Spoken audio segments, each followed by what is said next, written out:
Good day guys, and welcome back to my YouTube channel, Ride TV.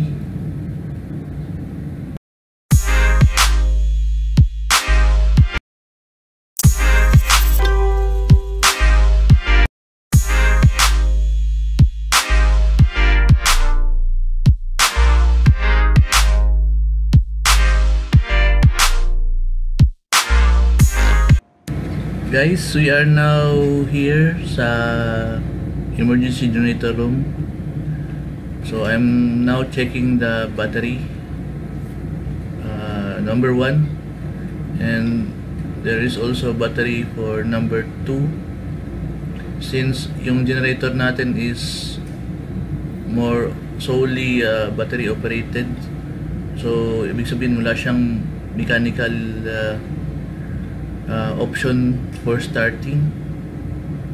So please come and join me sa Saturday safety routine natin na pagtetest ng emergency generator.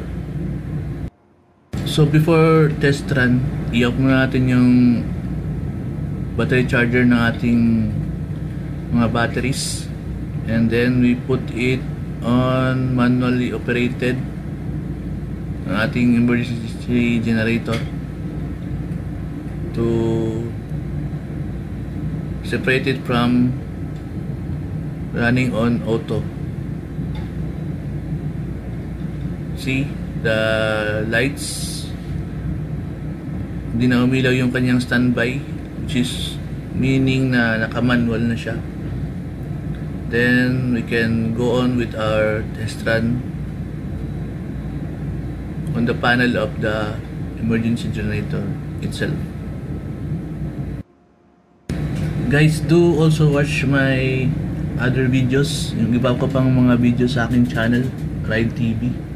Comment if you have something in mind or questions and suggestions, and please follow and share na rin and subscribe. So before natin paandarin, may random checks yan sa oil, sa connections na ginawa ko kanina sa battery, and also walk around inspection sa area ng ating emergency generator, checking kung may leaking ba, like leaking sa water or oil. Yan, in-start ko na yung emergency generator natin. So makikita natin kung nagbibigay ba siya ng tamang voltahe na 440, sa tamang hertz ba siya, and andarin natin siya ng mga 3 minuto since lilipat pa tayo sa battery number 2.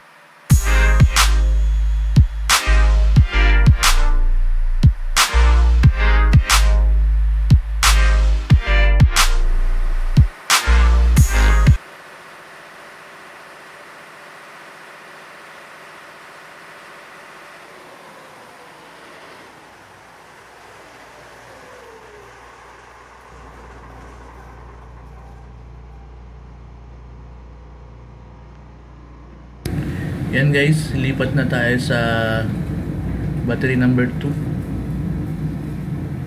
na matest naman natin siya kung tatakbo siya sa battery number 2 natin. So guys, may iba-iba tayong barko na sasakyan. Yun nga, iba-iba rin nating maabutan na way of starting sa ating emergency generator. So better learn or pag-aaralan natin kung paano sila paandarin or i-test run every Saturday routine natin. Yan nga, gumagalaw na yung mga linkages niya for starting. So another shift is another learning process natin.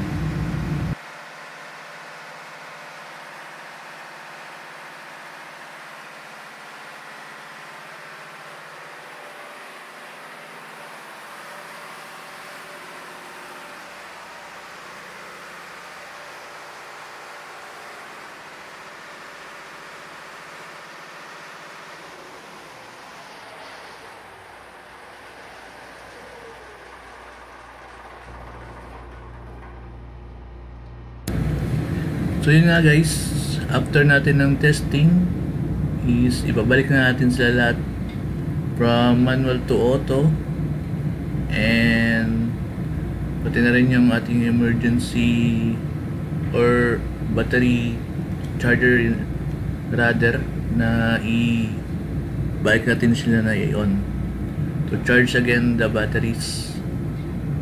And another walkthrough inspection palibot sa ating area, emergency generator area. Not only the generator side but also the panels and the batteries around. Dahil kung minsan meron tayong low insulation dito sa emergency main panel din. So thank you guys for watching. Hope you enjoyed this video, and please subscribe, like, and hit the notification bell for more of my videos. And again guys, thank you.